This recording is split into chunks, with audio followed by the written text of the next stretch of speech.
Bonjour à toutes et à tous, bienvenue sur Le Panier, le premier podcast e-commerce, commerce et retail, dans lequel je reçois des commerçants, des e-commerçants qui viennent me partager leurs apprentissages, leurs bonnes pratiques, leurs recettes gagnantes pour vendre mieux et plus en ligne. Je suis Laurent Kretz, cofondateur et directeur général de Cosa, cabinet de conseil en strat digital qui aide les marques à bien se raconter pour mieux vendre à travers 3 principaux piliers, branding, communication et e-commerce. J'ai l'immense plaisir de recevoir aujourd'hui Tiffaine Béguineau, qui est la directrice générale de Popote, que vous pouvez retrouver sur popote-bb.fr. Et quand je t'ai demandé comment je devais présenter la société, tu m'as dit Popote, c'est la copine qu'on aurait aimé avoir en accompagnement dans la période qui est souvent un tsunami, qui est l'arrivée d'un enfant. Oui, tout à fait. Popote, finalement, on l'a lancé. Alors évidemment, Popote, c'est des produits... On régale les bébés. On a tendance à dire qu'on régale les bébés voraces. Mais finalement, quand on s'est posé sur de quoi ont vraiment besoin les parents, les besoins des parents, c'est surtout d'un coup de main, parce que c'est effectivement un grand bazar. La parentalité, c'est un grand bazar. Au milieu de tout ça, la diversification alimentaire, c'est beaucoup de questions, beaucoup d'enjeux, on met beaucoup d'emphase sur cette période-là. Et en fait, on ne sait pas trop par où s'y prendre. On a besoin de relais, on a besoin de tout ça. Donc, c'est bien plus que des produits. C'est vraiment une démarche globale. On a surtout beaucoup de plans avant l'arrivée de l'enfant. C'est pour ça que je dis tsunami. Vous le savez, chers auditrices, chers auditeurs, si vous êtes passés par là, on a beaucoup de plans et puis au final, on fait ce qu'on peut, on fait au mieux dans cette période tout à fait particulière. Fondé en 2017, vrai lancement en 2018 ? On a lancé en 2017, après on a laissé le temps à la boîte de grandir. Donc, on n'a jamais voulu vraiment y aller très fort pour démarrer, parce qu'en 2017, faire de l'alimentation pour les bébés en ligne, en fait, c'était la vie avant le Covid. Et en fait, ça ne se faisait pas. Surtout une marque qui n'existait pas. C'est un marché qui est quand même très mature. Donc, il y a assez peu de place pour les petits nouveaux. C'est quand même très concentré sur les majors. Donc, c'est vrai que il fallait aussi se faire évidemment connaître, récupérer la confiance des parents, initier le mouvement, et c'était pas évident. Donc ça a démarré fin d'un 17. On a eu un peu plus de rotation et de vie en 18 sur l'activité. Ouais. Parfait, t'as fait le planning. On va parler du lancement et de la jeunesse dans un contexte particulier. C'est une entreprise, c'est l'entrepreneuriat coule dans le sang, dans ton sang et dans le sang de la famille. On va parler du marché que je connais pas très bien. On l'a pas souvent abordé sur le panier. Si je dis pas de bêtises, on l'a même jamais abordé. On va parler dans ce marché des parcours d'achat qui peuvent être atomisés, qui peuvent être multiples. Comment est-ce qu'on crée de la fidélité, comment est-ce qu'on fait de l'acquisition en haut de funnel et en bas de funnel sur ton marché. On va parler de la croissance et de ton activation. Tu gères pas mal de choses en interne. Tu es passé par le monde des agences, donc tu as des convictions fortes sur le fait que gérer en interne, selon toi, c'est mieux, et tu m'expliqueras pourquoi. On parlera de ton enjeu distribution. Tu ne distribues pas en GMS, mais en grande surface spécialisée ou en pharmacie. Et ça nous fait déjà un beau programme. Mais avant ça, je te demandais comment ça allait. Tu m'as dit ça va bien, et ça va bien en ce moment, et c'est cool quand tout roule. Le travail paye. Il y a des phases dans lesquelles on est porté. Il faut savoir en profiter. C'est le cas actuellement ? Oui, c'est le cas actuellement, ouais. C'est d'autant plus le cas que c'est une période déjà dans l'année qui tourne bien. La période de l'été est une période très confortable pour Popote, puisque c'est la période où les gens partent en vacances et du coup, ils partent avec des petites gourdes dans leurs valises. Donc, on a effectivement cette période qui est hyper sympa parce qu'il y a de l'attraction naturelle.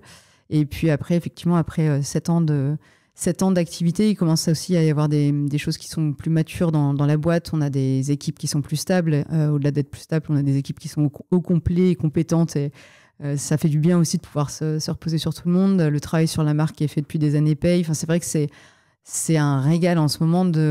Et on en profite parce qu'on sait, ce que je te disais aussi, c'est qu'on sait qu'il y aura des périodes qui seront plus compliquées.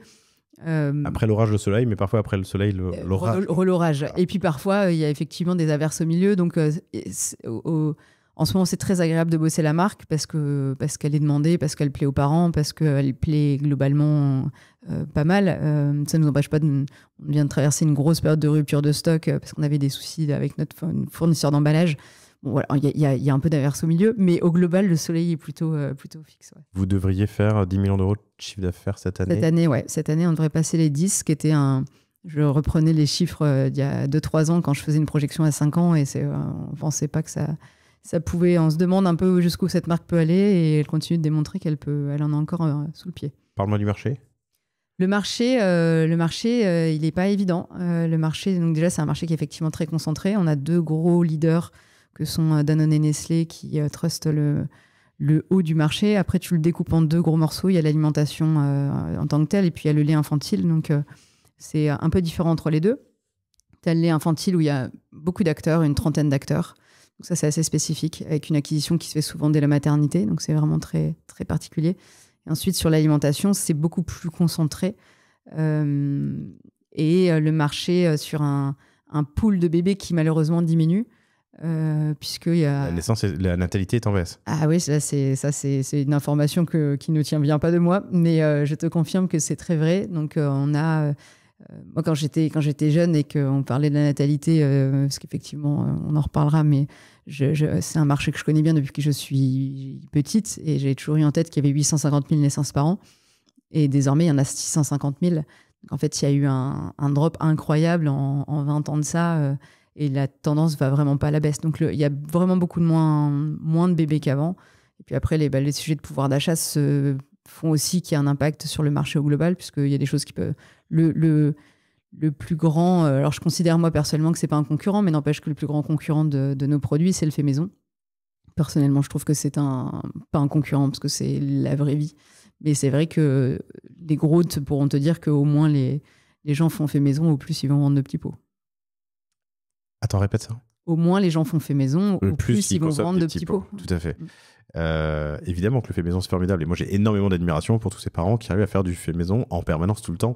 Moi, j'ai été bien content d'avoir du relais, ouais. D'avoir du relais et des marques comme Popote pour m'aider. Et puis, c'est pareil sur on parle du lait infantile, mais avec de plus en plus de femmes qui allaitent, ce qui est super. Et en même temps, ça veut dire qu'au niveau du marché, il y a un impact quand même qui n'est pas neutre. De plus en plus de femmes qui allaitent ? Oui. J'aurais pensé que la tendance était inverse. Non, alors on partait de pas très haut sur la France parce qu'on se situait plutôt pas dans les... On n'est pas une nation qui allaite ? Pas énormément, non. Notamment parce qu'on retourne très vite travailler et que c'est quand même pas très aidant pour les femmes. Mais on atteint le plus haut taux cette année. Les derniers chiffres sont plutôt encourageants. On est autour de 70% à la naissance. L'enjeu, en fait, c'est de réussir à tenir... à 6 mois, tu as déjà beaucoup baissé. J'ai plus le chiffre exact, mais il est quand même beaucoup plus bas. 6 mois, on retourne bosser au bout de 3 mois. Enfin, je dis vous. Mais il y a aussi il y a de plus en plus de femmes, malgré tout, qui continuent d'allaiter malgré le retour au travail. Alors, tu as différentes manières de le faire. Tu peux allaiter à la maison et donner et passer ce qu'on appelle l'allaitement mixte, où tu fais un peu des deux. Puis, tu as aussi des entreprises qui accompagnent cette étape-là, qui mettent à dispo de quoi un endroit pour pouvoir tirer son lait peinard. C'est autorisé par la loi, donc normalement, tu dois pouvoir le faire correctement, d'avoir une adaptation de ton temps de travail pour pouvoir le faire. Mais tout ça fait que l'allaitement est devenu un peu plus hype, je pense, qu'il ne l'était il y a quelques temps, grâce à quelques marques que j'ai en tête, notamment, mais qui seraient d'ailleurs, à mon avis, des bonnes personnes à faire venir sur ton podcast. Je pense à Tajine Banane, qui ont fait un travail énorme sur la perception de l'allaitement en France, et je pense que ça... Tant mieux pour l'allaitement, mais effectivement, il y a un impact marché qui est forcément en conséquence.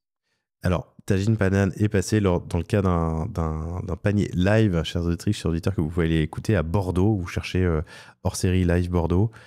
Mais on avait parlé essentiellement app mobile et transactions app mobile. Donc, il faudrait refaire un épisode full.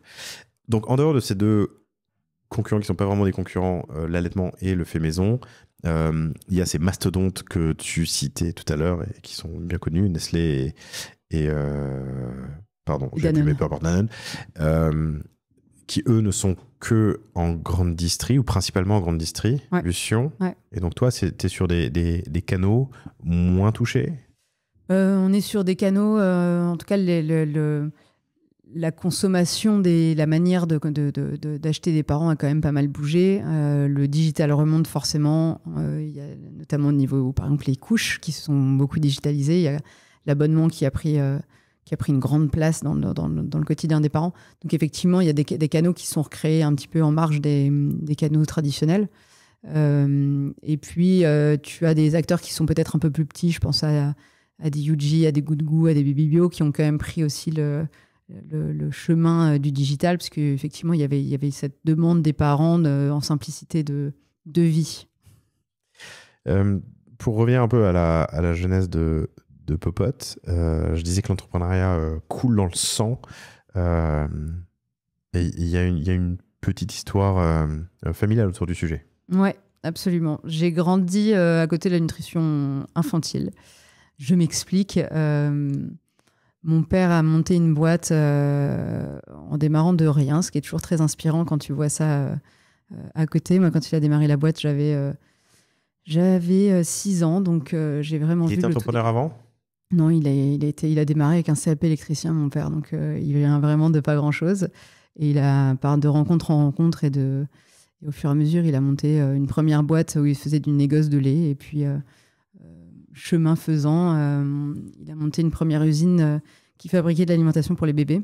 Et il a appris tout seul. Alors, quand je dis tout seul, c'est tout seul et bien entouré malgré tout, parce que ça a été toujours un truc qui nous a appris, c'est de s'entourer de gens qui savaient faire. Et on a du coup la boîte qui a grandi comme ça au fur et à mesure. Donc, c'est un membre de la famille à part entière. Hein, donc, on est 3 enfants plus la boîte. On a vécu au rythme des grandes étapes de cette boîte. L'usine, quand elle a été montée la première fois, on allait visiter ça le week-end. C'était, voilà. Ça fait partie de notre histoire familiale aussi. Et puis la boîte a continué de grandir. Donc, on fabriquait beaucoup, et on fabrique toujours beaucoup pour d'autres, que ce soit de la grande distribution ou pour des marques France à l'étranger. Et c'est un peu dans ce contexte-là. Mon père est quelqu'un, et pour ceux qui le connaissent, personne ne pourrait me contredire. C'est quelqu'un qui a toujours beaucoup d'idées et de projets. Et dans un des tiroirs de son cerveau, il y avait ce projet plutôt que de faire de l'alimentation en ayant tout dans un pot, c'était de proposer aux parents tous les ingrédients en séparé, les laisser refaire ce qu'ils en voulaient. Donc c'est un projet qui a été, on a tiré un peu ce fil en interne en se disant, est-ce qu'il y a vraiment quelque chose à faire de cette idée-là ou pas ? Moi, à l'époque, j'étais pas dans l'entreprise. Oui, et surtout, tu ne te destinais pas à Non, je voulais faire tout sauf de l'agro. Donc tout sauf de l'agro ou tout sauf bosser en famille ou les deux ? Du coup, bosser en famille ne se posait pas comme question puisque je voulais surtout pas faire d'agro. Donc en fait, j'avais dit à mon père que je voulais faire tout sauf ça. Pourquoi ? Parce que j'avais l'image il partait le matin très tôt, il allait dans les usines, il rentrait tard le soir. Je comprenais même pas tout à fait ce qu'il faisait comme métier. Enfin, alors que j'étais à côté de la boîte, mais ça reste, quand t'es enfant, ça reste assez flou quand même de dire que tu fais de la sous-traitance industrielle. Enfin, c'est pas forcément le truc que tu arrives bien à matérialiser. Et puis moi, je voulais être vétérinaire, donc en fait, c'était très très loin de mes considérations. Je voyais pas du tout comment ça pouvait rentrer dans mes plans. Et c'est dans ce cadre-là où je dis que je ferais tout sauf ça, puisqu'en fait, la prépa que j'ai fait, parce que je voulais être veto, permettait aussi de rentrer en école d'agro. Et je dis non, mais tout sauf agro, en fait. Effectivement, je n'ai pas fait veto, mais je n'ai pas fait agro non plus. Et je suis repassée... J'ai fait des petits rebonds, je suis passée un petit peu en médecine. Après, je suis repartie en école j'étais à l'ISCOM, hein, donc j'ai appris et le market et le digital là-bas, pour le coup. Et puis... Et t'es passée en agence ? Je suis passée en agence, ouais. Je suis passée en agence. C'est vrai que l'ISCOM m'a permis de faire plein de stages, donc j'ai fait plein d'agences. Je suis passée chez V, je suis passée chez BETC, j'ai eu pas mal J'ai eu des agences plus petites, plus grosses, où je me suis pas mal amusée. C'était très sympa à faire. Et puis, assez vite, en fait, j'ai eu l'envie d'entreprendre. Parce qu'en fait, quand j'étais à l'ISCOM, après avoir fait 2 ans de prépa et 2 premières années de médecine, je te cache pas que c'était pas le goulag. Hein. C'était assez détente en termes de rythme pour moi. Et du coup, j'ai fait un premier projet qui s'appelait Coming Out. Pardon, je viens de comprendre. Après avoir fait prépa et médecine, ouais. ISCOM et l'agence, c'était vraiment pas le rush. Hein. Ça va. On avait connu pire comme rythme. Et du coup, effectivement, assez vite, dès la 2e année d'ISCOM, je monte un projet qui s'appelait Coming Out, qui était le premier projet à s'intéresser aux youtubeurs à l'époque, où je les rassemblais tous sur une plateforme avec une idée derrière la tête qui était qu'un jour, déjà qu'on mettait à profit la notoriété des uns pour découvrir les autres. Donc c'était vraiment ce que je te disais, c'est que je me suis retrouvée avec des Norman à la maison, des Natou, des Kemar à l'époque. Jérémy Nadeau, qui était un mec qui aujourd'hui a 1 million de followers sur Instagram, mais je l'ai trouvé sur YouTube, il avait 3000 vues sur ses vidéos. Enfin, c'est assez drôle de voir ça quelques années après. Donc le but derrière tout ça, c'était de faire de la création de contenu pour les marques. Donc c'était quand même un peu intéressé. J'étais étudiante, donc je ne suis jamais allée au bout de ce projet. Ouais, brand content, il y a 15 ans, sur de l'influenceur YouTube. Alors, t'as pas défriché, mais t'étais quand même en avance, quoi. J'étais pas au bon moment, du coup, tu vois, c'était un peu trop tôt. Mais c'était l'envie d'avancer là-dedans. Puis j'ai continué mes études. Et j'ai fait pas mal de strat digital. Parce que ce premier projet m'avait aussi ouvert des portes. Je faisais un peu de free, à droite à gauche. Un jour, j'ai eu un message sur mon téléphone d'Anne Romanoff qui me demandait de faire une reco. J'ai des petites anecdotes comme ça qui sont assez rigolotes. Donc j'ai fait un peu de reco digital, d'activation digitale pour des marques, pour des projets. Et je suis arrivée jusqu'à faire dans une agence avec une UX avec qui je m'entendais hyper bien, Aurélia, qui a été hyper importante dans mon histoire d'ailleurs. On a monté une strat pour un client que je ne citerai pas, de la puériculture. Strat digital, donc il n'a pas voulu. Il a dit que c'était hyper bien, mais trop ambitieux et qu'il prenait juste le concours Facebook. C'était ce genre d'époque. Donc, on s'était retrouvé avec un projet hyper sympa et on s'est dit, on le lance quand même. Donc ça, c'était en 2014. C'était l'envie d'un projet qui s'appelait Kid à l'époque. C'était une appli dans laquelle tu rassemblais tous les souvenirs des enfants, tous les contenus. Le but étant de ne pas les mettre sur Facebook et de ne pas les laisser dans les téléphones. Et en 3 clics, en fait, tu réutilisais la data que tu avais toi-même mis sur l'appli pour pouvoir en faire un livre physique. Donc voilà, on a eu ce projet-là. KEED, qui est mort, qui a été revendu. Qui n'a pas été revendu. En fait, très vite, on s'est rendu compte que l'enjeu, c'était la rétention. Et il y avait un enjeu de rétention énorme parce que l'usage était gratuit jusqu'à ce qu'en fait, tout le business model était basé sur le fait de faire un livre. Sauf qu'avant que tu aies de quoi faire un livre, il allait se passer beaucoup de temps. Donc, on a vu que ça allait être vraiment très consommateur de cash. On a fait un pivot radical. On a pris juste un bout de l'appli qui était le fait de pouvoir mettre des badges comme à l'époque sur Foursquare. Sauf que là, c'était les badges pour l'enfant. Aujourd'hui, j'ai 3 mois. Aujourd'hui, je tiens assis. Aujourd'hui, mon premier jour d'école, etc., etc. Et on en a fait un objet physique. Mais c'est comme ça qu'on a appris à faire du e-commerce avec Aurélia, puisqu'on s'est retrouvé avec des cartes qu'on appelait des cartes à grandir. Mais en fait, c'est un truc qui existait aux États-Unis, qui existe maintenant partout, qui s'appelle des cartes étapes. Tu mets devant l'enfant, tu fais une photo. Et ça fait la photo souvenir du jour où il avait 2 mois, 3 mois, 4 mois, etc. Et on en a vendu des tartines. Donc là, on a appris à faire du e-commerce. De ça, ensuite, vous avez fait Apiki. Absolument. Quitte à faire venir des parents sur un site, autant essayer de leur vendre un peu plus qu'un produit.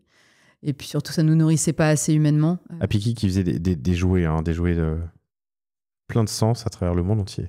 Exactement. Donc l'idée, c'était avec ce premier projet de Kid, on avait plein de startups, on voyait plein de projets des États-Unis, du Canada, enfin vraiment plein de trucs hyper sympas, mais qui n'arrivaient absolument pas en France. Et on s'est dit, on va prendre ces jouets-là, on va les faire venir, on va les marketer en France et on va se faire un site, un e-commerce dédié à ces projets-là. Le problème du jouet, c'est que tu vends, ce que je te disais, tu vends globalement 1 mois dans l'année, du 15 novembre au 15 décembre, et que c'est très difficile en acquisition. Donc tout ça a été très formateur sur le e-commerce, parce que du coup, la fois d'avant, c'était la rétention qui était compliquée.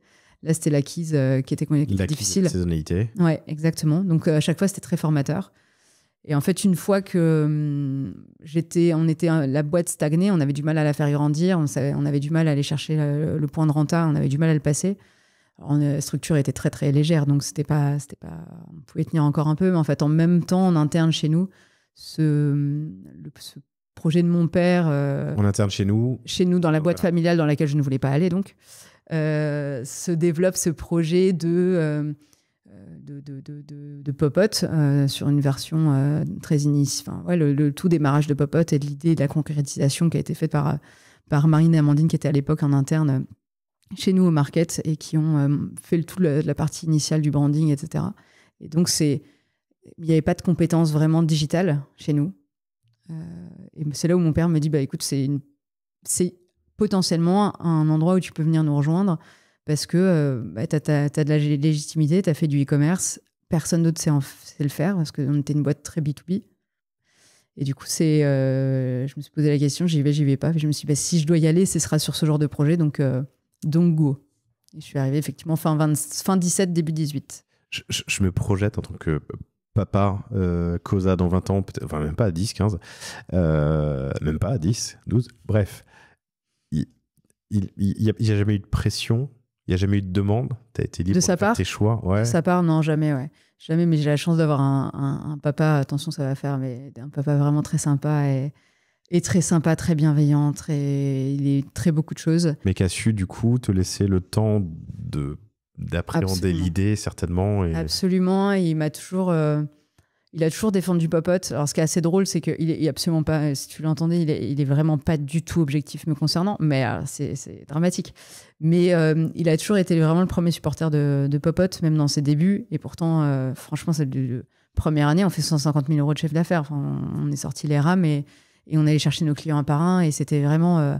c'était difficile, compliqué, mais il a toujours été très supporter du projet. Il a toujours cru, chaque avancée était une victoire. Enfin, c'était une chance incroyable de l'avoir à côté de nous comme étant aidant. Et c'est drôle parce que je sais que parfois les gens disaient ah oui, il est sympa le projet de Tiffen, mais qu'ils ont pensé, ils probablement se dire bon, c'est vraiment parce que c'est la fille de Roger et que voilà, on va pas contredire. Et c'est sympa de voir qu'aujourd'hui, moi, la marque, maintenant quand ils disent que le projet est sympa, c'est un peu plus vrai. Ouais, légitime en tout cas. Ouais. Quelle est la promesse initiale? Est-ce que c'est toujours la même?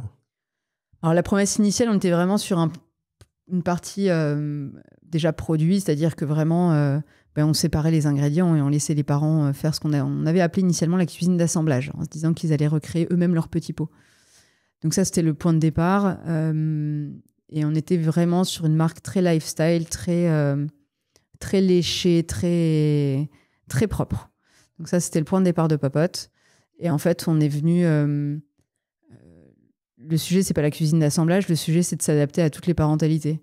Et c'est à partir du moment où on a pigé ça que ça a commencé à vraiment switcher. C'est à la fois la même chose et à la fois pas du tout. C'est-à-dire qu'il y a des gens qui font tout maison, mais quand ils partent en vacances, ils ont besoin d'avoir des choses qui ressemblent à du fait maison, mais qui est plus pratique. Là, Popote répond. Dans les gens qui font maison, des fois, tu ouvres ton frigo et il y a de légumes et tu n'as pas de viande. Popote peut venir compléter. Quand tu peux avoir envie tu peux ne pas avoir le temps du tout de faire maison, ce qui a été le cas pour mon deuxième notamment. J'ai pu utiliser Popote, c'était très sympa.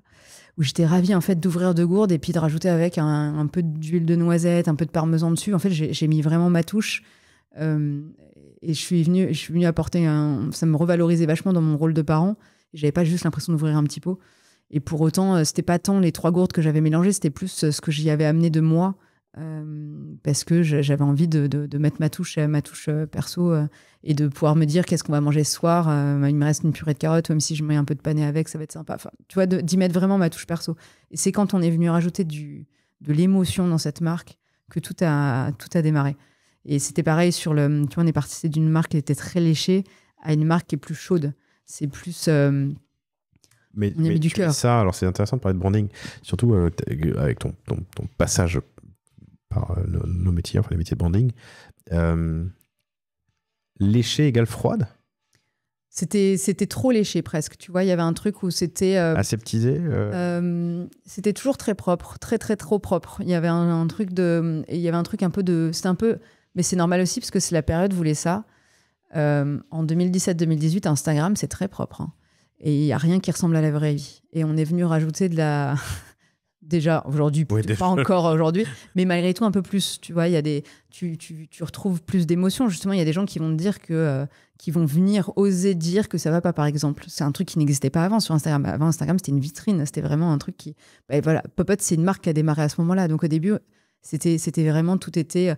La cuisine qu'on te montrait, elle n'existait pas. Enfin, elle existait dans La vraie vie, c'est quand même que c'est tout le temps le bordel dedans. Enfin, à un moment, donc on est venu au fur et à mesure en gardant une marque qui est très belle, parce que le travail de branding qui a été fait au départ, le but, c'est de jamais l'abîmer. Mais on est venu remettre de la vraie vie dedans, Tu vois, ce fameux, envie, vraie vie, en fait. Oui, j'ai envie d'avoir une cuisine magnifique et nickel. La vraie vie, c'est qu'il y a 2 enfants qui vivent dedans et que c'est le bordel tout le temps. Enfin, c'est un peu le... Et ce envie, vraie vie, on a tiré le fil et on continue. Et vous continuez. Lancement 2017, spin-off, du coup, qui vit sa propre vie. Ça fait donc 8 ans, c'est ça. Aujourd'hui, vous visez, je l'ai dit tout à l'heure, les 10 millions d'euros de chiffre d'affaires cette année, en croissance permanente. Ouais. Toujours. Ah ouais. On est en train d'écrire le budget 2026. Même moi, je ne reviens pas des chiffres. Je ne dirai pas à combien on l'écrit, mais non. Et la croissance, elle est non seulement elle est permanente, mais en plus, elle est sur tous les pôles.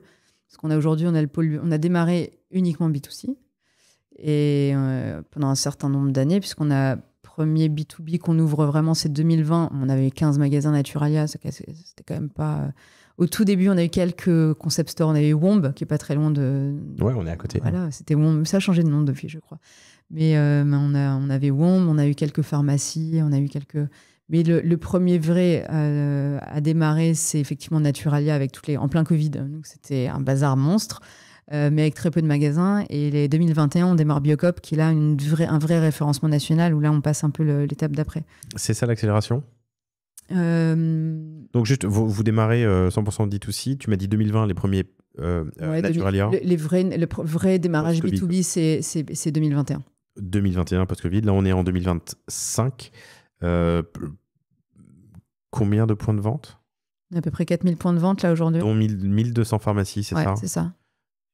Donc non, ça fait... En fait, on est rentré dans la vraie vie des gens, donc c'est toujours pareil. En fait, notre obsession, c'est de coller à la vraie vie des gens. De la même manière qu'on pense que tu fais pas tout maison ou c'est pas tout maison ou un petit pot, la vraie vie elle est toujours entre les deux. Tu as toujours un peu de fait maison, mais pas trop, un peu ce qui reste, une demi-tranche de jambon. Enfin bon, la vie quoi. C'est un peu pareil sur la manière dont tu vas acheter de l'alimentation de tes enfants, tes bébés encore plus, mais en fait, le plan, c'est de faire la commande quand il faut, tous les 15 jours, machin, tout propre, tout nickel, tu as toujours tout ce qu'il faut. Dans la vraie vie, une fois sur deux, tu vas dépanner dans la pharmacie d'à côté ou au magasin le plus proche parce que t'avais oublié, mais en fait, il te manque la moitié de ce que tu avais prévu. Le poids aujourd'hui du B2B, c'est combien ? 60% chiffre d'affaires. 60% du chiffre d'affaires ? 40% direct, du coup, toujours. Et 40% D2C via votre site. Donc, vous avez fait un replatforming. Vous êtes en train, pardon. On en parlera tout à l'heure. Pourquoi ne pas aller dans les GMS ? Parce qu'en fait, c'était très intéressant pour nous d'aller sur le réseau SP, parce que quand tu arrives, en fait, déjà, il y a beaucoup de concurrence en GMS. Tous les acteurs sont en GMS. Ils sont là, les grands. Ils y sont tous. Donc, en fait, tu vas en direct avec une marque qui est plus chère que tout le monde. Donc, tu vas bien démontrer que tu es plus cher que tout le monde. Ou alors, et c'était plutôt... déjà, j'aime les réseaux SP. Je trouve que tu as plus de place pour t'exprimer sur les réseaux SP que sur de la GMS. Et puis, il y avait quand tu viens on a eu la chance quand on est arrivé, enfin la chance, c'était de la stratégie aussi, hein, mais on a du coup démarré uniquement DTC. Du coup, quand on est arrivé, on avait déjà une certaine notoriété, pas énorme, mais on avait quand même déjà des clients, on entendait parler de nous. Du coup, quand on est arrivé, c'était tapis rouge, les réseaux bio et pharma, parce qu'en fait, ils n'avaient que des marques qui étaient multi-canaux. Il n'y avait personne qui était dédié au réseau SP. Donc, on devenait la marque potentiellement dédiée au réseau SP. Et alors là, ça a été tapis rouge total. Ils nous ont ouvert les portes, tout le monde était OK pour nous référencer. Parce qu'avoir une marque forte, en général, les marques des réseaux SP, c'est souvent des marques, tu sais, c'est un peu la deuxième marque. C'est le truc de...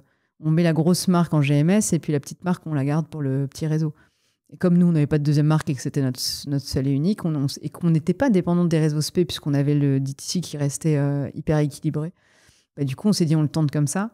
Et aujourd'hui, je ne referai pas marche arrière. C'est en plus une organe de boîtes différentes. Tu es plus rationalisé quand tu es sur des réseaux SP que quand tu dois déployer 50 commerciaux pour le rationalisé dans quel sens, c'est-à-dire ? D'un point de vue commerce. D'un point de vue commerce, tu visites moins de points de vente, et puis ça te laisse aussi le temps de grandir correctement.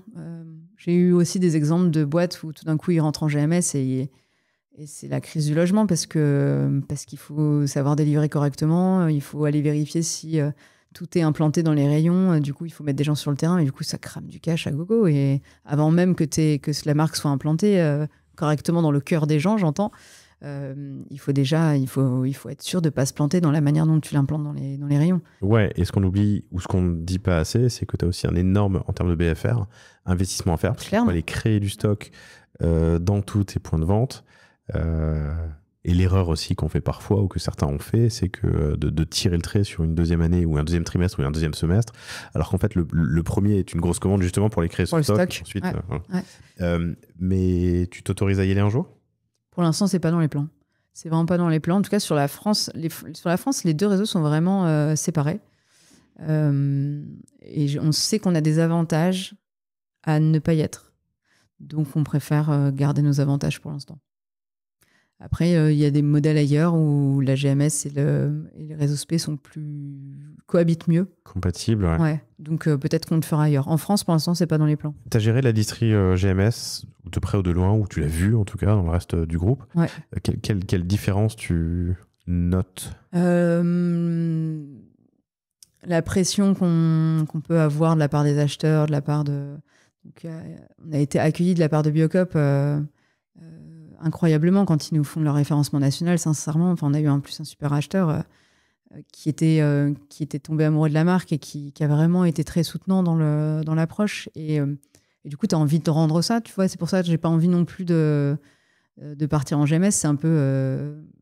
Oui, c'est de la fidélité, de la lorature. Ouais, tant que tout le monde joue le jeu, en fait, et qu'on continue on gagne notre vie correctement, j'ai pas envie de fuir l'un pour aller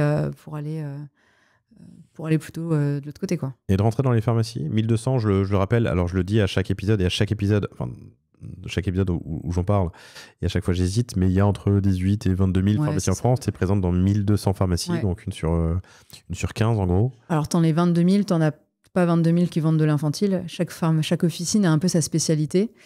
Donc, tu en as certes. Alors, tu peux trouver du lait infantile globalement dans chaque, parce que le grand géant, que je ne citerai pas, a posé son lait partout dans toutes les pharmacies. Mais il y a beaucoup de pharmacies qui ne vendent pas du tout de bébés. Donc, déjà, si tu refais le tri, en fait, il y en a pas tant que ça. Je te dirais, si jamais on arrive un jour à être dans 3000, 5000, c'est vraiment le max du max du max. Je pense pas qu'il y en ait d'autres. Après, tu as des pharmacies qui se spécialisent et qui font que du médicament. T'en as qui vont faire que les vieux. T'en as qui vont faire que de l'orthopédique. T'en as qui vont faire que... Et c'est en plus pour gérer les zones de chalandise. C'est assez drôle d'ailleurs des fois, vous n'avez pas de popote. Non, mais mon voisin là-bas, il en a. Donc, il n'y a pas de souci, vous pouvez aller de l'autre côté. Donc, tu gères en direct ou t'es passé par une... Ça a été la grande question. C'est compliqué la pharmacie. Hein. Je sais pas ce que raconte, j'en ai déjà entendu un petit peu, mais au global, ce que toi, tu peux faire comme constat général de l'implantation en pharmacie. Mais c'est vraiment un réseau qui est assez particulier parce qu'il est très consommateur d'argent. Tu as besoin à la fois, il faut livrer tes pharmas une par une, plus il faut que tu ailles les visiter, et il y en a beaucoup. Donc, on a testé plusieurs modèles. On a testé d'abord de le faire un peu en interne. On a vu qu'on n'arriverait pas à accélérer, donc qu'il fallait absolument de la force de vente terrain. On a testé avec ce qu'on appelle nos marques copines. On a toute une petite tripotée de marques copines. Avec l'une d'entre elles, on a essayé de tester le modèle de se mettre à deux avec une personne sur le terrain. Est-ce qu'on arrivait à se la partager, mais avec un management externalisé. Tu sais, il y a des entreprises qui... Bon, ça marchait pas non plus. Donc aujourd'hui, on a un modèle où on a des agents co et on a une personne chez nous qui gère les agents co et qui fait la formation. Agents co spécialisés pharma, du coup. Ouais, spécialisés pharma, qui sont multicartes. Ouais. Et un certain nombre qui connaissent bien l'infantile parce qu'ils sont passés avant dans d'autres labos. Donc ils connaissent bien le secteur, quoi. C'est un monde qui est passionnant. Je vous invite, chers auditrices, chers auditeurs, à écouter 2 épisodes que j'ai fait avec Audrey Lecoq, j'ai eu un doute sur le prénom, mais Audrey Lecoq, qui est la fondatrice de Pharmazone, qui est une centrale d'achat décentralisée, enfin hors groupement, indépendante pour les pharmas. On aborde ces sujets-là, c'était passionnant. Donc, magasin bio spécialisé, pharma, pour 60% de tes ventes, 40% en D2C via ton site, et en flagship. On a ouvert depuis, on est donc en septembre, on a ouvert depuis mars. En fait, on a déménagé nos bureaux et il y avait un accès rue qui donnait très envie de créer un petit flagship. Donc, on s'est fait on s'est fait ce kiff un peu aussi. Et c'est génial parce qu'en fait, le flagship est séparé des bureaux que par une porte vitrée. Donc en fait, on voit les parents qui passent. On remplace c'est Prisca qui est aussi la personne qui gère notre service client d'ITC. Donc elle a vraiment le contact client permanent. Et puis quand elle va manger le midi, les personnes de l'équipe tournent pour pouvoir gérer la boutique. Ça veut dire que n'importe qui peut être au contact du client, y compris Marie qui est à la supply, y compris les gens de la DV. On va vraiment tous au contact client, ce qui est hyper enrichissant. Administration des ventes, on ne le dit pas souvent. On n'en parle pas souvent de ces gens, mais alors pourtant, ils sont quand même extrêmement importants. Sans eux, on ne serait pas très loin. Exactement. C'est donc les personnes qui facturent, qui s'occupent des commandes, notamment B2C, qui réceptionnent les commandes, qui s'assurent qu'elles partent et qui assurent qu'elles soient facturées et payées. Je reviens sur les magasins bio spécialisés. En termes de trade marketing, d'animation du réseau de vente, c'est similaire à ce qu'on a en GMS. Tu vois des différences? C'est assez similaire. À ceci près que tout est plus petit. Donc, tu as accès plus vite aussi aux décisionnaires, je trouve. Typiquement, dans les pharmaciens, il y a un truc génial, c'est que tu as très vite le pharmacien dont c'est la pharmacie, tu as accès très rapidement. Donc, tu n'as pas accès à un chef de rayon, tu as accès vraiment à la personne qui porte la pharma. Et du coup, quelqu'un qui est fan de Popote va faire de la place dans sa pharma. Enfin, on a déjà vu un exemple dans le 8e où tu as carrément la pharma, quand ils l'ont refaite, ils ont créé un meuble Popote qui a été fait pour accueillir les gourdes correctement. Donc, il y a un truc qui est très différent, effectivement, dans la manière d'activer, parce que tu peux aller plus facilement parler avec les gens qui décident. Et je trouve que c'est un peu moins monnayé. Tu vois, il y a moins de... Ça reste toujours, évidemment... Du business. Ça reste du business. Et le but, c'est que chacun en plus gagne sa vie. Moi, je suis vraiment dans un truc de tout doit être win-win. Le but n'est absolument pas d'essayer d'écraser les gens, mais en fait, si on peut être un peu malin et trouver des manières que chacun soit un peu gagnant-gagnant dans un truc, au contraire, allons-y. Et c'est là où c'est plus facile à faire avec, je trouve, des plus petites enseignes qu'avec des très grosses. Voilà. Et après, dans les faits, ça reste malgré tout le réseau bio, par exemple, est un peu moins... parfois un peu moins organisé, ça dépend des enseignes, mais certaines enseignes sont moins organisées, un peu plus indépendantes que les gros réseaux de la GMS. Donc forcément, ça a ses limites sur ce genre de choses, mais... On trouve de quoi activer la marque un peu partout. Ouais. On parlait de parcours en introduction. Tu m'as dit que tu as craqué un truc le jour où tu as compris que tu n'étais pas la marque d'un persona, mais de plusieurs personas et qu'il fallait savoir s'adapter. Quels sont les parcours aujourd'hui de tes clients? Est-ce que tu arrives à aller voir quand est-ce qu'ils arrivent en D2C ou quand est-ce qu'ils passent en boutique? Quand est-ce qu'il y a une adhésion à la marque? Est-ce que tu en bases d'une manière ou d'une autre? Alors, on le sent plus qu'on ne le calcule aujourd'hui, mais c'est très clairement, en fait, il y a une énorme stratégie de contenu sur Popote. Le contenu est assez roi chez nous. Et du coup, le but, c'est de capter l'attention du conso, du parent suffisamment tôt, ne serait-ce que pour qu'il ait conscience de nous. On ne lui demande pas forcément de s'y intéresser, mais qu'on soit quelque part dans son esprit. Et en fait, il y a un rebond B2C, B2B qui se fait tout le temps. C'est pour ça que quand on a aussi accéléré à partir du moment où on avait les deux ensemble, les deux se répondent, la croissance se fait sur les deux, parce que quand tu es un parent, tu es sur les réseaux, tu vois passer une pub, mais déjà, il suffit que ton bébé pleure pour que... En fait, ça s'arrête là. Le parcours. Le parcours s'est arrêté. Parcours d'achat. Il s'avère qu'après, tu vas peut-être nous recroiser dans une pharmacie ou quelque part. Donc, tu vas quand même être sensibilisé à la marque, même si ce n'est pas le bon moment, parce qu'on a une particularité quand même sur la diversification alimentaire. Je ne parle pas du lait, où là, c'est plus transverse, mais qui va dépendre de plein de facteurs. Est-ce que tu allaites pas? Il y a beaucoup de facteurs sur le lait. Sur la diversification alimentaire, il faut démarrer entre 4 et 6 mois. Donc, la fenêtre est très, très courte quand même. Et du coup, il faut avoir une présence à l'esprit suffisante pour que quand c'est le bon moment, on soit accessible, disponible. Donc, le but, c'est qu'effectivement, quand ils vont voir soit nos contenus sur nos réseaux, on a un Instagram qui tourne très, très bien. On a passé les 100 000 cet été, c'était la folie. Donc, soit du contenu, qu'on peut créer vraiment comme ça naturellement, ou alors on va avoir évidemment une stratégie SIA qui va nous permettre d'aller pousser ce genre de contenu. il nous voit en magasin, il va venir passer sa première commande sur le site quand c'est le bon moment, parce que ça y est, c'est le moment où on démarre la diversification. Et puis en fait, après, la vraie vie fait que tu penses pas, ce que je te disais tout à l'heure, tu penses pas forcément à commander exactement au bon moment tous les jours. Le but, c'est d'avoir maillé suffisamment pour que tu puisses nous retrouver quand même dans des points de contact pas loin de chez toi. C'est pour ça que la pharmacie est hyper intéressante aussi. C'est de la proximité. Et du coup, on a un relais B2B, B2C qui se fait tout le temps dans la vie des parents. Et il y a certains parents qu'on revoit tout d'un coup, le B2C vit très bien l'été parce que même si tu consommes en pharma ou dans son magasin bio, on est aussi chez Orchestra, par exemple. Donc on a aussi des petits magasins comme ça, des réseaux qui sont un peu plus petits, un peu plus spécifiques.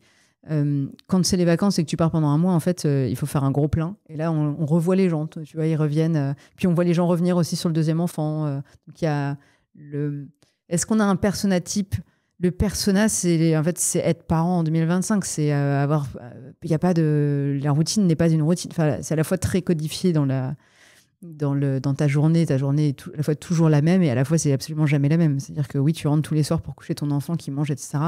Mais il y a un jour où tu vas rentrer et en fait, tu lui as donné la moitié de la baguette à manger parce qu'en fait, il crève la dalle sur le trajet et qu'il hurle à la mort. Enfin, c'est la vie de parent, c'est de faire comme il peut, oui. Comme tu peux. Tu as un enjeu de saisonnalité? Oui. À partir du moment où il fait beau et que les gens partent, en fait, notre format, on est en gourde, donc c'est très pratique évidemment à trimballer. Donc à partir du mois de mai jusqu'au mois d'août, c'est vraiment très grosse saison popote. Le mois de novembre, on sent la morosité ambiante. Du coup, elle s'installe chez nous aussi parce que les ventes se calment à tout niveau parce que dans les réseaux, et le mois de novembre, ils sont en train de préparer Noël. Donc de toute façon, il n'y a pas de grosse activité sur nos B2B. Et puis le B2C, probablement que tu bouges un peu moins, que c'est un peu moins. Il y en a un peu plus peut-être. Ouais, peut-être un peu plus chez toi. Il y a un peu plus. C'est la saison des courges, c'est le moment de faire des butternuts et de faire des carottes. Donc il y a un. Peut-être effectivement un peu plus à la maison. Ça revient, après, les vacances sont toujours un moment où on vend bien, parce que tout le monde part, globalement. Mais ouais, c'est assez drôle de voir. L'été est toujours très fort. C'est à partir de quel âge et jusqu'à quel âge? L'alimentation, donc je te dis, on démarre la diversification alimentaire entre 4 et 6 mois, donc ça peut commencer à 4 mois. Je ne te parle pas du lait infantile qui peut démarrer dès la naissance si tu n'allaites pas, évidemment. Et puis ensuite, le jusqu'à quel âge, c'est un vaste sujet, puisque on a des produits on a des moulinets qui vont accompagner vers 8-10 mois, on va avoir des petits morceaux qui vont être là vers 10-12 mois. De toute façon, tu perds au fur et à mesure les bébés aussi, parce qu'ils vont manger de plus en plus souvent comme les parents. Sachant qu'on part du principe que de toute façon, on a très peu de bébés 100% papotes. La vraie vie, c'est aussi que tu ouvres un tiroir et c'est aussi en fonction de ce que tu as croisé comme marque et que des marques, un produit que tu aimes bien chez un tel. Il y a plein de... On sait qu'on a très peu de bébés 100% papotes. Et jusqu'à quel âge, du coup, écoute, moi, il mange toujours. Il y a certains... Ma fille prend toujours du porridge. Mon fils, je crois, donc 10 ans quand même pour ma fille. Mon fils a 4 ans et il a toujours dans ses goûters un brassé nature. Parce que c'est le seul brassé nature en gourde sans sucre. Donc, je continue de tirer le fil pour la maison.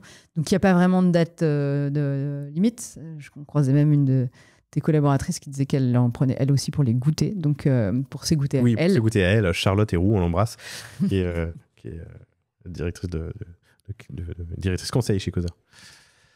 Donc il n'y a pas d'âge en soi, on sert très bien le 4, 12, 15 mois, comme globalement les marques d'infantiles, même si certaines continuent d'essayer de tirer un peu plus tard, c'est un des enjeux de ce marché-là, mais il n'y a pas de date de limite.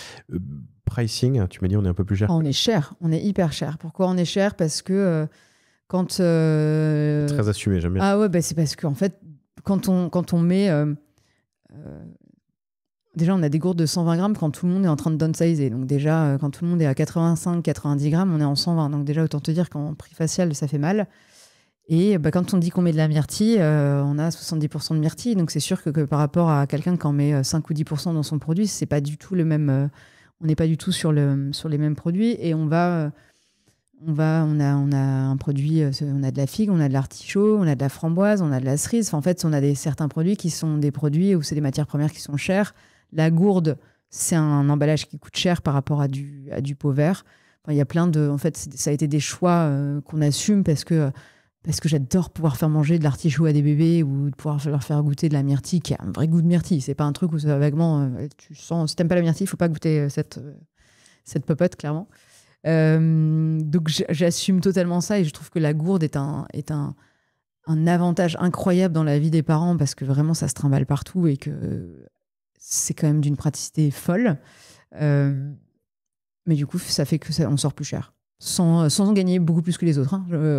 C'est pas chez nous qu'on gagne pas. Ça sent plus cher, mais ça coûte plus cher. Exactement. Vous l'avez testé, ce positionnement prix est-ce qu'il y a une élasticité? Comment est-ce que... On ne pensait pas qu'elle puisse être telle, sincèrement. Moi, je m'attendais à ce que ce soit une marque qui puisse être plus niche, tu vois, plus confidentielle. Et en fait, on se rend compte que ce qu'on a créé autour de la marque permet d'aller tirer davantage de gens. Et en fait, on est perçu aujourd'hui comme étant vraiment le partenaire pour la diversification des bébés.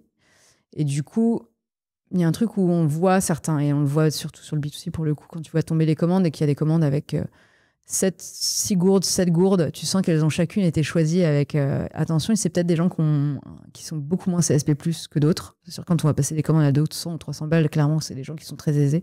Quand c'est des commandes à 20 euros, tu sens que c'est potentiellement, j'ai envie d'avoir Popote pour démarrer la diversification de mon bébé. Et peut-être qu'après, je passerai à autre chose. Mais j'ai envie d'avoir ça pour démarrer.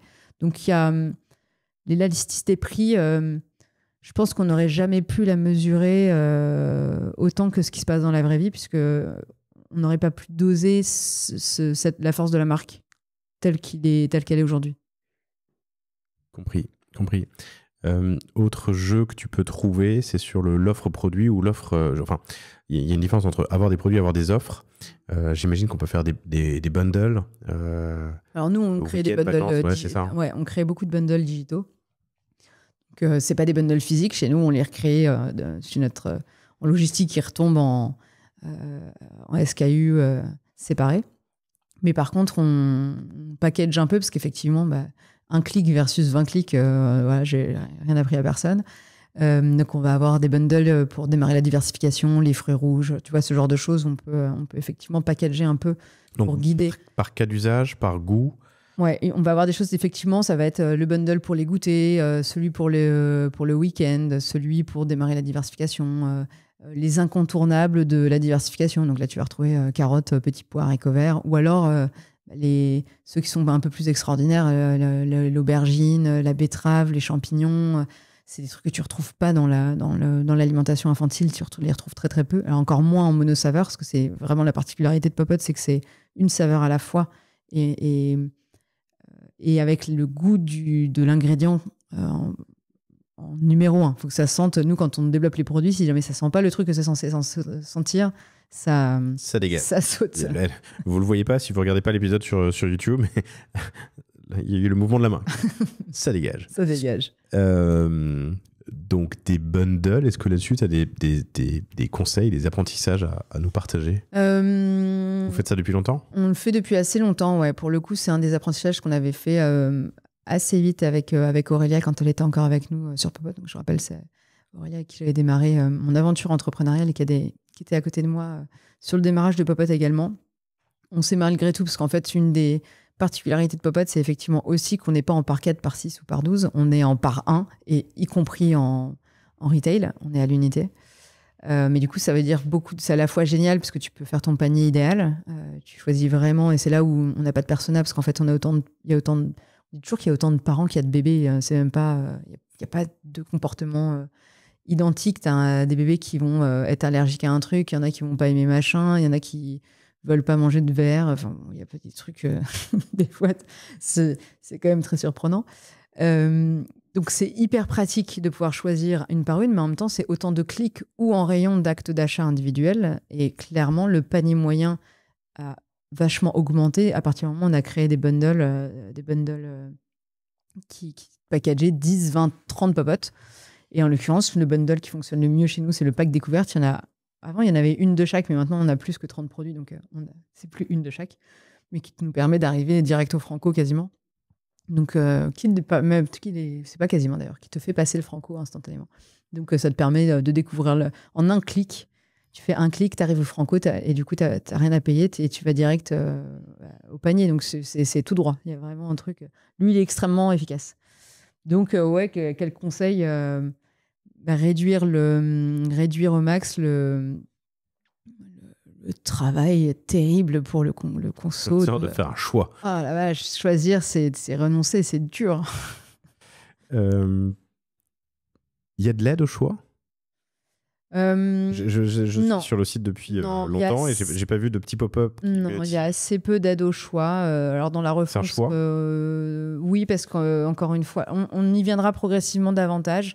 En fait, on a des par ailleurs du contenu qui te permet de te rappeler quel est le grammage, enfin tu vois combien mange un bébé de tel âge, tel âge, tel âge. Dans notre refonte, puisque je vous rappelle d'ici quelques semaines / mois, on va faire une refonte pour basculer sur Shopify, on en reparlera un peu plus.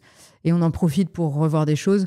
On veut ramener un peu d'accompagnement, mais pour autant, en fait, c'est difficile d'avoir des grandes vérités dans la diversification alimentaire, parce qu'il y a quelques grandes vérités, il n'y en a pas beaucoup. Il y a moins de 10 règles. On a d'ailleurs un guide avec 10 règles.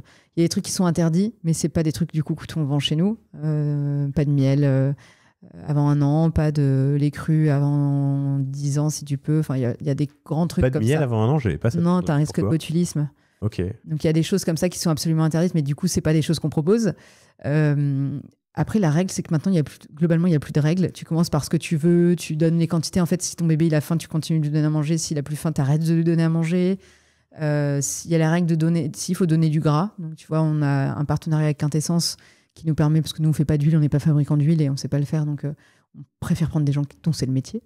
Et ça va plus être des choses comme ça. On va te proposer des produits qui te sont utiles. Et la seule règle qui est utile et qu'on a juste mis sur le site, c'est que c'est 10 grammes à 6 mois, c'est 10 grammes de prot par jour. Voilà, c'est le seul truc. C'est donc 1/3 de nos gourdes de prot font 30 grammes de protéines dedans, donc c'est 1/3 de gourde par jour. C'est le seul truc qui est vraiment utile. Donc, tu vois, c'est difficile parce que même avant, on me disait un enfant de tel âge doit manger tant de grammes. En fait, il y a des jours, ils ont faim, puis il y a des jours, ils n'ont pas faim, puis il y a des enfants qui mangent comme 12 et puis d'autres pas. Enfin, en fait, il y a. Ouais, je pense qu'en plus, la littérature et le contenu, marketing ou non, sur le sujet est déjà abondant. Ouais. Et tu as à laisser de poser une brique ici, ce sera peut-être plus compliqué que de faire autre chose. C'est assez difficile. Et puis, je trouve que en fait, ça se digère un peu. Le parcours, pour le coup, toi qui aimes bien ça, c'est plutôt je me renseigne sur la diversification et une fois que je suis au clair sur ce que je dois faire, je vais tout chousse sur ce que je choisis. Ok. Autre question sur l'abonnement. Ouais.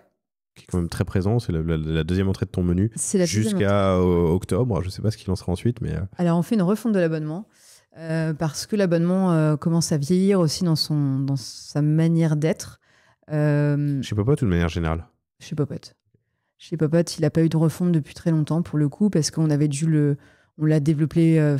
Donc aujourd'hui, on est sur WooCommerce. On l'a développé from scratch. C'était une brique qu'on est venu rajouter. Donc, on l'a beaucoup plié au WooCommerce pour faire ce qu'on voulait, ce qui a mis un peu le bazar, comme tu peux l'imaginer. Et du coup, voilà, on a plutôt eu tendance à ne pas vouloir le développer particulièrement parce qu'on savait qu'il allait évoluer derrière. Donc aujourd'hui, par exemple, on ne peut pas ajouter de lait à l'abonnement, alors que le pivot de l'abonnement est censé être le lait.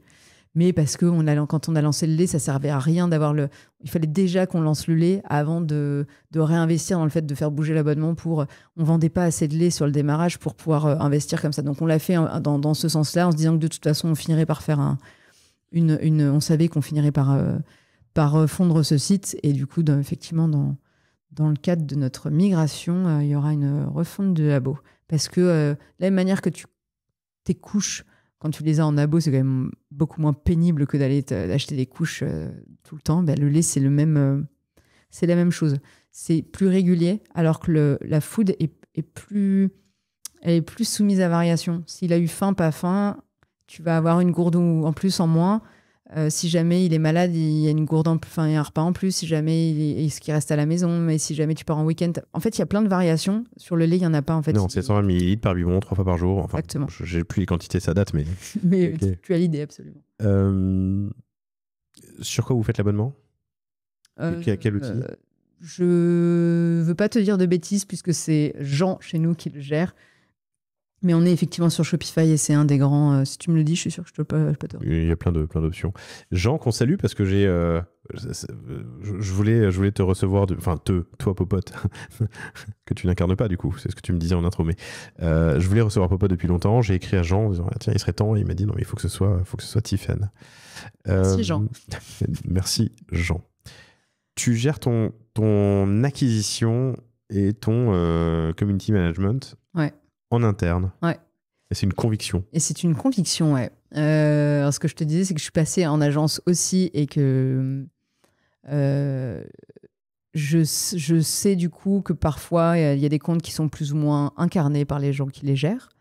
Donc je voulais déjà m'éviter ça. S'il y avait une petite frustration de départ, et en fait je me suis surtout rendu compte que ça permettait de faire grandir mes équipes et que je préférais faire grandir mes équipes quitte à les faire accompagner par des gens de l'extérieur plutôt que de laisser l'expertise, en tout cas l'expertise qui est, que je considère comme être assez centrale dans le business de Popote, à risque à l'extérieur.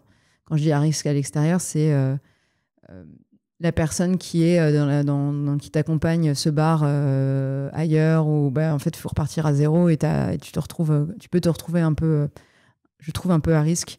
Et puis sur la partie community management, ça me semblait très important d'incarner nous-mêmes le discours qu'on avait apporté.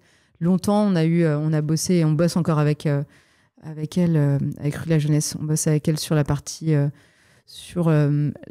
d'influence. Donc on continue, mais par contre, il y a un moment, elles ont géré notre CM un certain temps.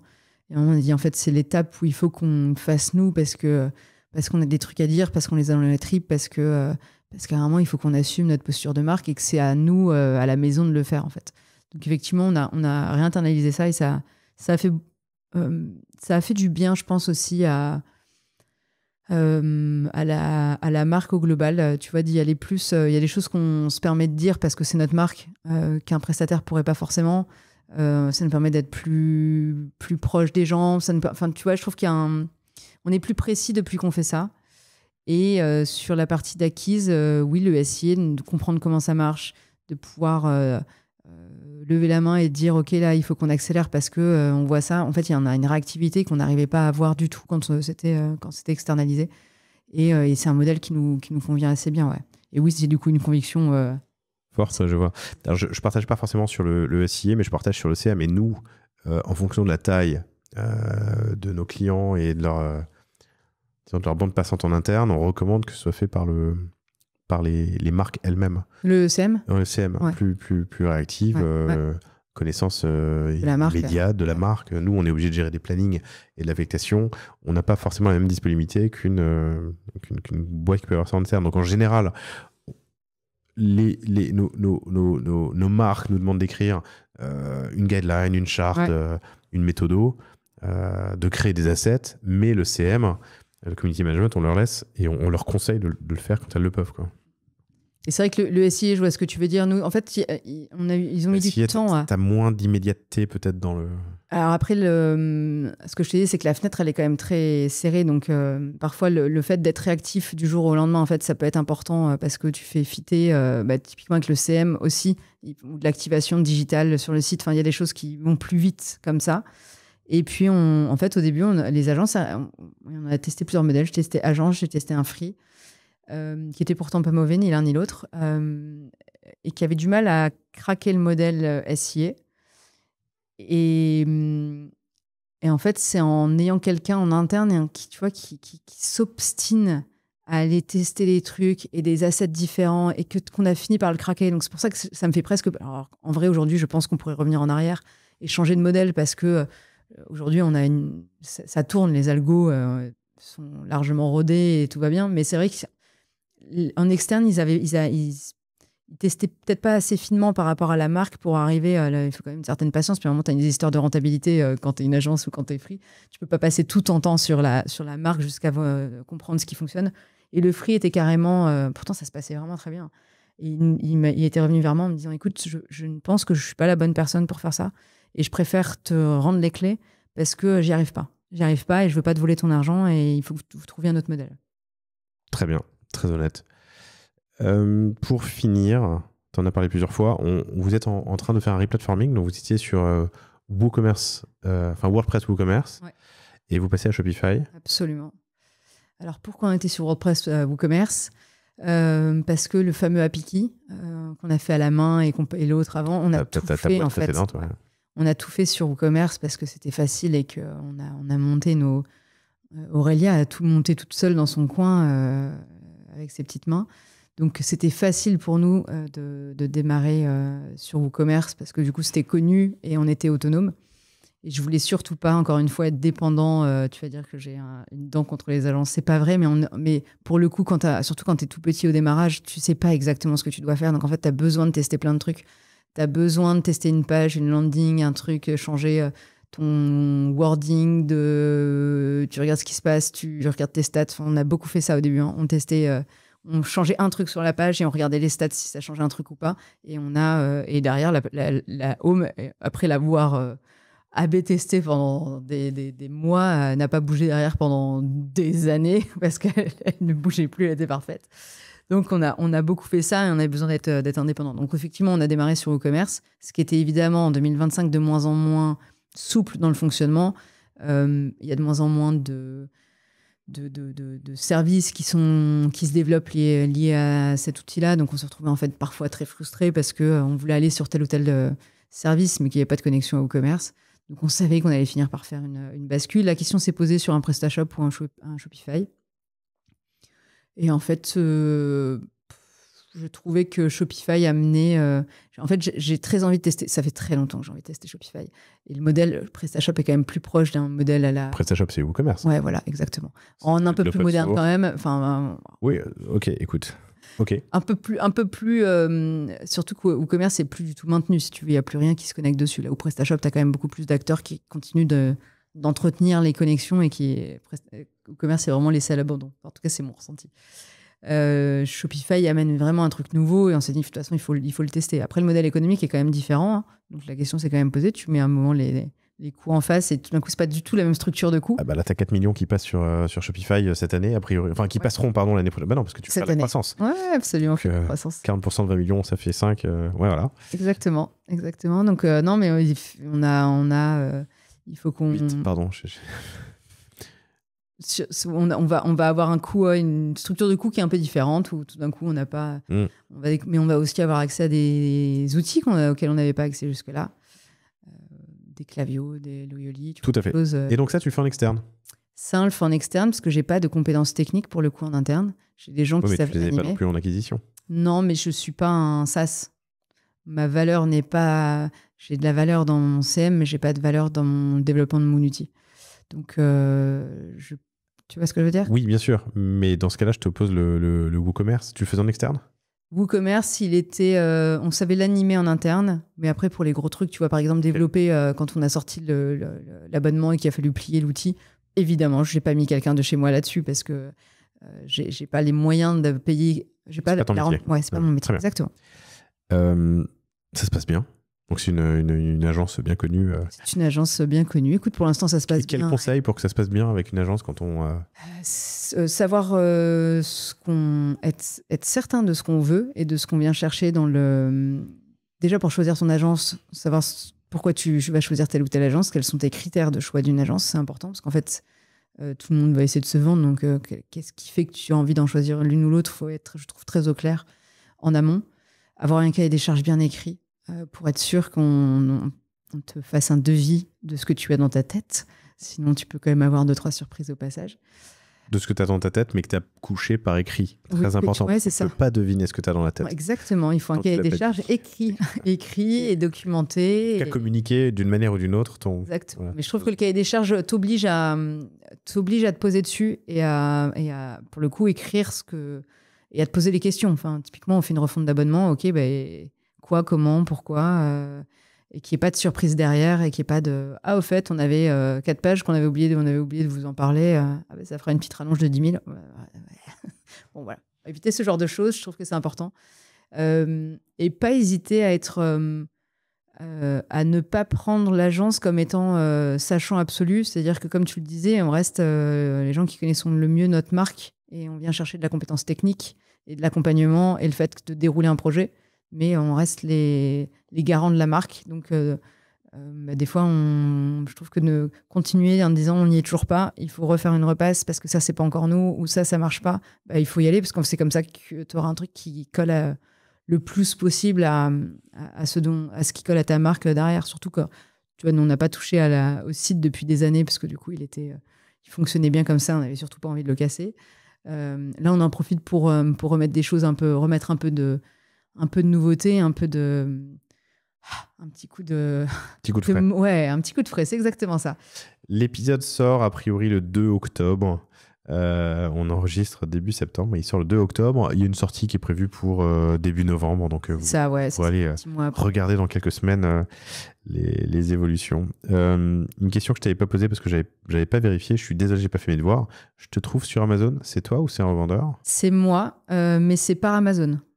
On n'est pas en seller, on est en vendor. Okay. Donc c'est un client Amazon, on n'est pas en marketplace. Pourquoi? Parce qu'on manipule des gourdes à 2 € et qu'on n'a pas le business model. Il faut faire un choix entre le B2C et le B2B et se rajouter la marge Amazon sur un modèle B2C, ça marche pas. Ça représente quelle part du chiffre aujourd'hui? C'est petit. On l'a vraiment pas. Et c'est les mêmes packaging, c'est les mêmes produits, c'est les mêmes bundles, ou tu as fait des choix? Non, pour l'instant, c'est les mêmes. On n'a pas du tout craqué Amazon. Ça fait partie des poches. Je te disais qu'on a encore beaucoup de poches. Plein de trucs qu'on fait pas bien encore. Je trouve que c'est plutôt une bonne nouvelle parce que ça veut dire qu'on a encore de quoi grandir. Mais Amazon, typiquement, on sait ce qu'on voudrait faire, mais on n'a pas encore la possibilité de le faire correctement d'un point de vue opérationnel.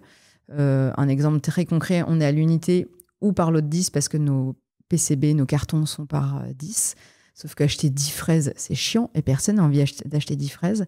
Donc l'idéal, ce qui nous semble être d'un point de vue le ratio entre l'économique et le besoin client, ce serait d'aller faire 5 fraises et 5 framboises. Sauf que ça veut dire ouvrir un carton, déplacer 5 gourdes dans l'un pour les remettre dans l'autre. Et ça, pour l'instant, on ne sait pas le faire suffisamment économiquement pour que ce soit rentable. Donc on va vers un modèle comme ça. Il faut qu'on arrive à trouver exactement comment le faire. Mais on a une nouvelle recrue qui arrive très bientôt. Coucou Gabriel, qui va pouvoir nous gérer tout ce genre de sujets. Et ça fait partie... aujourd'hui, on fait surtout du lait, au final, sur Amazon, qui est plus... parce qu'il y a aussi un truc de régularité, l'abonnement Amazon, tout ça. Le food n'est pas craqué, alors que c'est le cœur de notre business. On fait 85% de food pour 15% de lait. Donc, on est censé faire l'inverse. Tu m'as dit, je crois, quand on préparait l'épisode, que tu es à 60-40 wholesale D2C depuis 4 ans. Ouais. C'est un équilibre que tu as voulu maintenir? Non. T'es imposé, c'est de facto l'équilibre? Il se maintient tous les ans et je peux déjà dire qu'il se maintient en 2026. En tout cas, le budget est de nouveau écrit comme ça, mais on les écrit séparément. Et quand on reconsolide, on dit « Ah, tiens, ça fait toujours 60-40 ». C'est un hasard. C'est un hasard. C'est un hasard qui fait... En fait, ça veut surtout dire que la croissance se fait de manière équilibrée, que j'ai pas un pôle qui prend toute la croissance par rapport à l'autre. Donc, ce que je trouve extrêmement sain, du coup. Et ça se maintient. Et la marge, d'ailleurs, en valeur, on est à 60-40. En chiffre d'affaires, si jamais je regarde la marge, on se rapproche même. Mes deux canaux sont assez proches. Du 60-40 ou du 50-50? 50-50. Donc, c'est en fait hyper équilibré. Donc, ton 40 D2C est plus valorisé, bien sûr. Ouais, c'est pas toujours évident. C'est pas toujours le cas. Non, ça dépend ce que tu mets dedans. Ouais, mais c'est vrai qu'on a... on rémunère aussi correctement nos revendeurs, ce qui, pas excessivement non plus, hein, mais je pense suffisamment pour qu'ils gagnent tous leur vie correctement. Et avec le modèle logistique derrière, on se retrouve sur des réseaux comme de la pharma, par exemple, où tu livres en direct. Des fois, il y a des pharmacies, c'est un gros DTC. Hein. On a des clients en DTC qui sont plus gros que des pharmas. On a des clients DTC, des clients particuliers qui nous passent des commandes plus grosses que certaines pharmas. Des clients D2C qui passent des commandes plus grosses que certaines pharmas. Sauf que du coup, les pharmas, elles sont en rabais, son machin. Donc, tu vois, il y a des choses comme ça qui font que on est sur un marché un peu plus de volume sur le B2B et plus de valeur sur le B2B. Et on a parlé de B2B au sens wholesale retail, mais pas de B2B au sens acheteur. Ouais. Crèche, école, peut-être pas école, c'est trop tard, mais crèche par exemple. Alors il pourrait y avoir crèche et maternité. Maternité sur le lait, C'est un créneau, qu'on ne sait pas faire parce que c'est des nourettes pour ceux qui ont eu des bébés qui n'ont pas été allaités à la maternité. C'est des petits biberons qui sont déjà remplis, donc c'est un marché particulier. Et en plus, j'ai pas spécialement envie d'y aller parce que j'ai plutôt, on a plutôt un positionnement de soutien de l'allaitement quand c'est un choix de la mère. Et je trouve que il y a un recours parfois de moins en moins, mais il y a eu des recours un peu rapides au lait infantile en disant bon, ça marche pas, faut nourrir votre bébé, go. J'ai pas trop envie d'être associée à ça. Donc on cherche pas spécialement les maternités.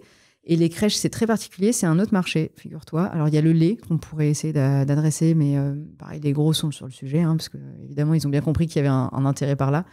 Et le reste, en fait, ce sont des traiteurs, les Elior et compagnie, qui vont adresser, en fait, parce que c'est du frais le plus souvent. Donc, c'est des marchés desquels on est un peu exclu.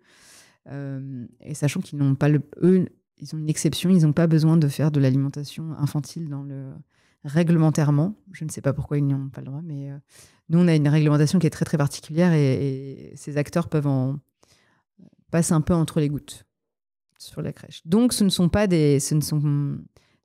un réservoir potentiel. Il y en a d'autres. Il y en a plein. Les pétroliers qu'on ne sert pas encore. Il y a les pétroliers, les Shell, Total. Il y a des... C'est du wholesale, mais c'est un autre type de... Bien sûr, c'est sur l'autoroute des vacances. Exactement. Si quelqu'un m'entend, qu'il n'hésite pas à m'envoyer un mail.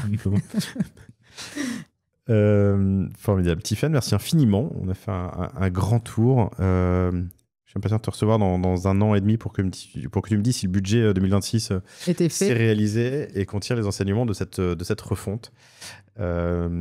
Merci infiniment. Merci à toi. Tiffany Beguinot, Beguinot sur LinkedIn si vous voulez poursuivre la conversation. Absolument. Merci d'avoir accepté l'invitation. Merci à vous toutes et tous pour votre fidélité. N'oubliez pas de vous abonner sur YouTube ou si vous regardez en vidéo ou sur les plateformes de podcast là où vous nous écoutez. Abonnez-vous aussi à la newsletter lepanier.io pour ne rien rater. Et à bientôt. À bientôt. Salut. Salut.